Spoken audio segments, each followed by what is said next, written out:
Assalamualaikum warahmatullahi wabarakatuh. Nama saya Mayang Sari Fitrisia dari UPTD SD Negeri 02 CB Cangkar, calon guru penggerak dari Kabupaten Batubara.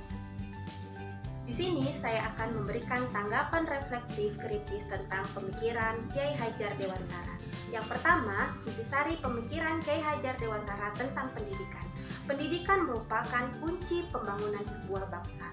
Pendidikan dilakukan melalui usaha menuntut segenap kekuatan kodrat yang dimiliki oleh anak, baik sebagai manusia maupun sebagai anggota masyarakat untuk mencapai keselamatan dan kebahagiaan yang setinggi-tingginya. Kiai Hajar Dewantara telah mengungkapkan betapa pentingnya pendidikan. Pendidikan merupakan kunci untuk membangun sebuah bangsa. Di dalam pendidikan ada proses belajar yang menentukan hasil dari tujuan pendidikan. Maka dari itu, Kiai Hajar Dewantara mengungkapkan bahwa belajar harus sesuai dengan cipta, rasa, dan karsa. Yang kedua, proses pembelajaran yang mencerminkan pemikiran Kiai Hajar Dewantara. Di dalam proses pembelajaran tidak terlepas dari peserta didik dan pendidik.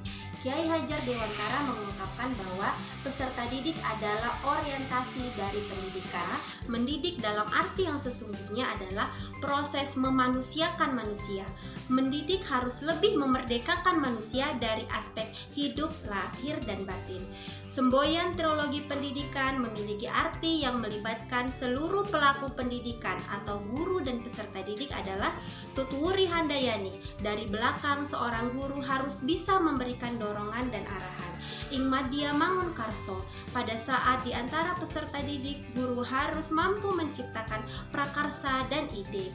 Ingarsa Sang Tulodo berarti ketika guru berada di depan, seorang guru harus memberi teladan atau contoh dengan tindakan yang baik.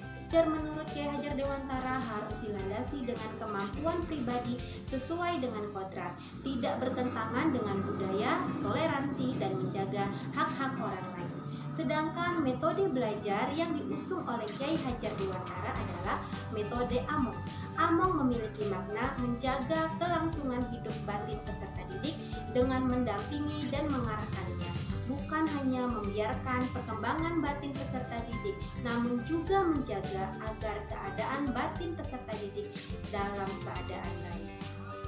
Yang ketiga, yang akan dilakukan agar proses pembelajaran yang mencerminkan pemikiran Kiai Hajar Dewantara dapat terwujud adalah yang pertama adalah memahami bahwa orientasi dari suatu proses pembelajaran adalah murid. Pembelajaran yang dilakukan harus berpusat pada murid.